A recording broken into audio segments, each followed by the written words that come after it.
Mi nombre es Flor, soy de Guatemala. He de decirles que en mi país, el tratar con la brujería es algo bastante común y normal.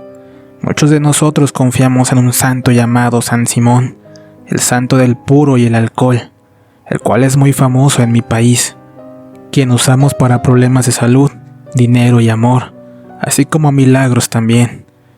Pero hay personas como narcotraficantes que se aprovechan de su bondad y solicitan su apoyo y protección.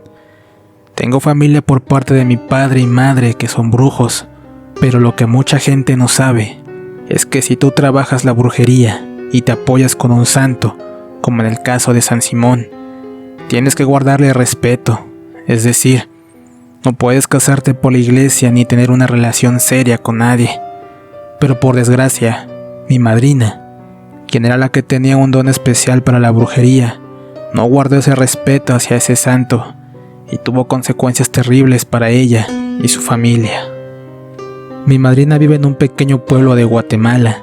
He de decirles que ella es muy querida por toda la gente del pueblo. Esto debido a la gran cantidad de acciones que realizó para curar a la gente, al realizar trabajos de brujería, pero todo con un buen fin, es decir, brujería blanca. Por lo que al ser tan querida, mucha gente la buscó como madrina para sus hijos. Es muy amada por todos, pero hoy en día, ella ya no es la sombra de lo que una vez fue. Desde que tengo uso de la razón, mi madrina siempre había vivido con un señor con quien tenía 7 hijos, pero jamás se había casado por la iglesia. Sueño que mi madrina siempre había tenido, y no perdía la esperanza de algún día poder realizar, casarse ante Dios de blanco.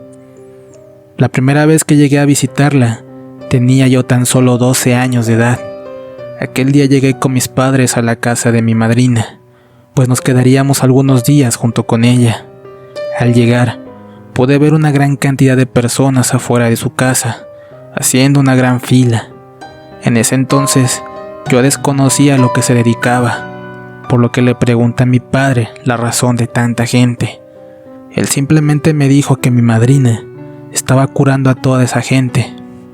Recuerdo que ese día más tarde, al salir de la casa, me abrí paso entre toda la gente y al hacerlo, pude lograr escuchar a un par de señoras decir algunas palabras sobre mi madrina. Ella es una bruja buena, no ha estafado a nadie, por lo que yo le tengo bastante fe. Inmediatamente me dije, eso es mentira. Mi madrina no es ninguna bruja, ella simplemente se dedica a curar a la gente. Pero años más tarde, comprendí que no era así. Efectivamente era una bruja, y una de las mejores del pueblo. Ella trabajaba con la Virgen de Guadalupe, o al menos, eso es lo que siempre me habían dicho. Recuerdo que mi madrina tenía un pequeño cuarto dentro de aquella casa, el cual estaba destinado para atender a todas las personas que iban en busca de su apoyo. Jamás me había dejado entrar, por lo que me parecía bastante extraño, pero en ese entonces, mi inquietud de niña me hizo encontrar la forma para ver lo que se encontraba dentro, y es así como logré escabullirme. Efectivamente, pude ver una gran cantidad de santos los cuales no conocía en absoluto. Solo pude reconocer a la Virgen de Guadalupe, pero había un santo en específico que me causó bastante curiosidad. Estaba sobre una repisa en lo alto, en la parte central de aquel cuarto. Pude ver que lo tapaba una pequeña cortina de color morado. Me acerqué con sumo cuidado, tratando de no tirar ningún santo y observando que nadie me descubriera. Justo cuando iba a retirarla, mi madrina entró. Me quedé totalmente asustada y salí corriendo de ahí. Por fortuna, jamás le dijo nada de lo ocurrido a mis padres. Algunos años más tarde, yo estaba de vacaciones en su casa, cuando a mi padrino se le ocurrió la grandiosa idea de casarse con mi madrina, pero aquella acción solo sería el comienzo de su gran desgracia. Aquel día llegó a su casa con un anillo en mano y un ramo de flores, por lo que mi madrina no pudo negarse ante tal situación. Además, que había sido su sueño de toda la vida, por lo que aceptó de forma inmediata. Pero ella sabía que tenía que hablar con sus santos, tenía que pedir su permiso para llevar a cabo dicha acción. ya que de lo contrario le traería grandes consecuencias. Recuerdo con claridad que al siguiente día se encerró en aquel cuarto que tenía. Tardó bastante tiempo encerrada, para mi asombro, y estoy segura que no era mi imaginación.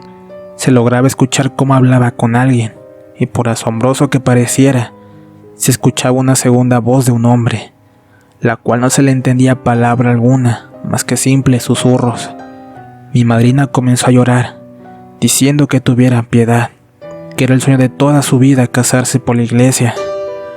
Minutos más tarde, al salir de aquel cuarto, pude ver que tenía su rostro triste, sus ojos bastante hinchados de tanto llorar.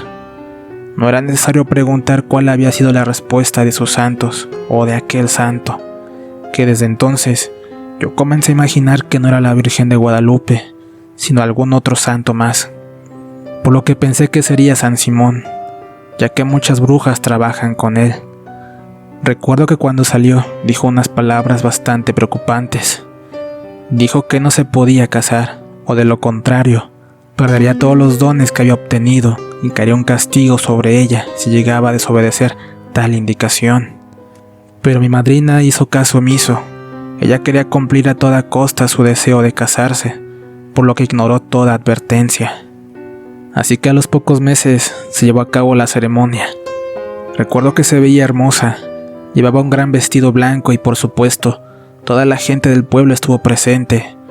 Pero pocos meses después vendría lo que ella más temía, el castigo que le habían advertido sus santos. La felicidad le duró poco, ya que a los 3 meses se divorció de mi padrino. Era increíble cómo una pareja que tenía toda una vida viviendo tranquilamente, de la noche a la mañana se llenara de problemas y rencor. Él se fue de la casa para jamás volver, pero la situación no terminó ahí.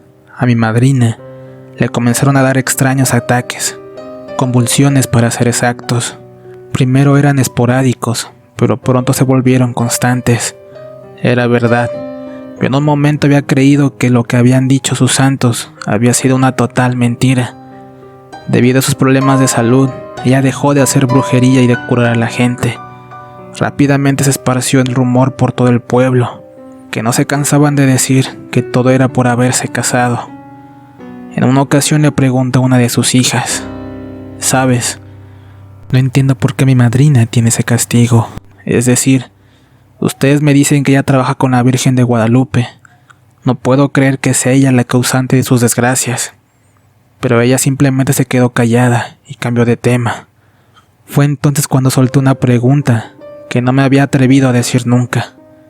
«Ella trabaja con San Simón», le comenté, y pude ver cómo comenzó a llorar y posteriormente se fue a su cuarto. Fue entonces que todo cuadraba. Los hijos de mi madrina la habían llevado con una gran cantidad de doctores. Le hicieron una gran cantidad de estudios clínicos para verificar y encontrar la razón de sus convulsiones. Pero todos los estudios salían limpios. No encontraban nada anormal en ella, por lo que los doctores no entendían la razón de sus ataques tan repentinos, los cuales me tocó ver varias veces. Era horrible apreciar a mi madrina tirada en el suelo mientras tenía esos fuertes ataques. Poco a poco dejó de ser aquella mujer bella y llena de vida, para convertirse totalmente demacrada y ver cómo su vida dependía de un hilo, como si en cualquier momento fuera a retirarse de este mundo. Pero aquella maldición recayó en sus hijos. Uno de sus hijos varones comenzó a tener alucinaciones bastante fuertes. La gente del pueblo decía que lo veían hablando a la nada en lo alto de un cerro y pasaba horas sentado. Una noche mientras dormía, aquel muchacho despertó gritando y lleno en sudor, argumentando que los duendes estaban brincando sobre su cama y querían llevárselo. Al pobre lo llevaron con un psiquiatra y por fortuna logró reponerse. Por otro lado, las 3 de sus hijas son madres solteras. Una de ellas contrajo matrimonio, pero al poco tiempo se divorció, mientras que las otras 2 sencillamente no duran sus relaciones. Mi madrina lleva cerca de unos 10 años de estar de esta forma con sus ataques y no ha encontrado la forma de liberarse de este castigo de sus santos. Cuando vas con un brujo o vidente, la persona tiene que estar sola, es decir, no puede estar casada, porque si no los trabajos que le pide la gente no se cumplen, no se ve el milagro. Varios brujos que conozco y con quienes he trabajado están solos, porque tú tienes que hacer un noviciado con el santo que trabajas, es algo espiritual, y es obligatorio no contraer matrimonio. ¿Qué tal, amigos? Hasta aquí llega la historia de hoy. Como siempre, fue un placer. No olviden suscribirse y activar la campanita para no perderse los próximos relatos. En la descripción encuentran el correo de contacto. Esto fue Relatos Paranormales. Hasta pronto.